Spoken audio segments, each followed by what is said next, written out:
Hello friends, আপনারা সবাই কেমন আছেন? আশা করছি প্রত্যেকেই ভালো আছেন। খুব ইচ্ছে করছিল যে পিঠে খাবো। কয়েকদিন আগেই পিকনিক হলো আমাদের ছাদে। এবার আমরা পিঠে করতে সবাই ছাদের উপরে উঠে পড়েছি। সত্যি কথা বলতে শীতকাল মানেই পিঠে পুলি খাওয়ার সময়। আজকে আমার বাচ্চারা শুধু ধরেছে যে মা ভাপা পিঠে খাবো। বাজারে কিনতে পাওয়া যাচ্ছে, কিন্তু সেই ভাপা পিঠে খেলে কি আর বাড়িতে ভালো লাগে? আর আমার ইচ্ছে হচ্ছে যে এই পিঠে যে দুধে ডুবিয়ে নিয়ে এই পিঠে আপনারা কি বলেন জানি না, কিন্তু আমরা বাড়িতে বলি আজকে পিঠে। আজকে পিঠে বললেই আমাদের সবাই বুঝতে পারবে যে এই পিঠেটা কথা বলা হয়েছে। অনেকেই এই পিঠে করেন আমি দেখেছি, কিন্তু কে কী নামে বলেন সেটা আমি জানি না। আপনারা একটু কমেন্ট করে জানাবেন যে আপনারা এই পিঠের নাম কি বলেন। আমরা বলি এই পিঠের নাম আজকে পিঠে। তবে পিঠেটা খেতে খুব সুন্দর লাগে। আমি একটা আলুর তরকারি করেছি, নিচে করে নিয়ে গেলাম ওপরে এইভাবে করে সবাই মিলে খেলে খুব আনন্দ পাই। আমিও ভালোবাসি আর বাড়ির লোকজনও খুব ভালোবাসে। আর আমার দুই মেয়ে তো যদি বলি ওপরে কিছু হচ্ছে তাহলে তো ওরা আনন্দে আত্মহারা। যাক, সবাই মিলে উপরে উঠে গেলাম ছাদের উপরে। আর এখানে আমাদের একটা খড়ির উনুন আছে, আপনারা তো সবাই জানেন। আর এই খড়ির উনুনেই পিঠে তৈরি হচ্ছে। আমার শাশুড়ি মা যে পিঠে তৈরি করতে পারে তা বলার কথা নয়।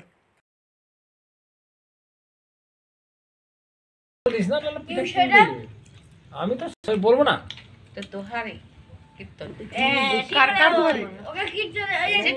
নামটা বলো, কীর্তনিয়ার নামটা বলো। ওই যে বলে দিল কি হয়?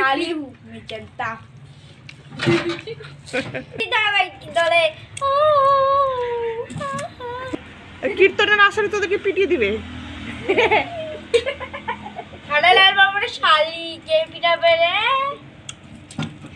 পাল্টি মারবেই।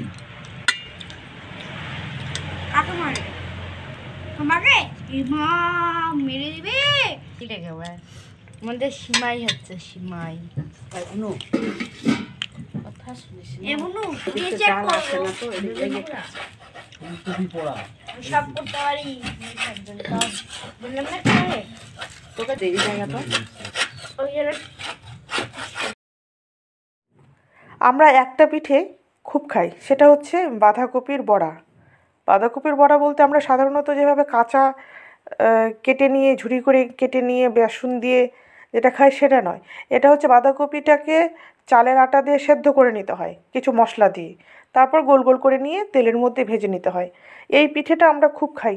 এই রেসিপি আমি আপনাদের সামনে দেব, একবার ভাবছি যে এই পিঠের রেসিপিটা দেব। ওই পিঠেটা আমার শাশুড়ি মা যে করতে পারে তা বলার কথা নেই, খুব সুন্দর করে।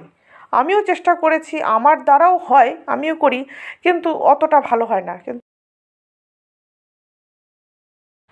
জামাই বাবুর করে শালি উঠেছে। কে জামাই বাবু? দাদাই হয়। আর শালি কে? আর শালি মাই। বাপরে, মাই নয় মাই মানে আমার। ছোট তো ইংলিশ জানি না, ক্লাস 5 এ উঠলাম।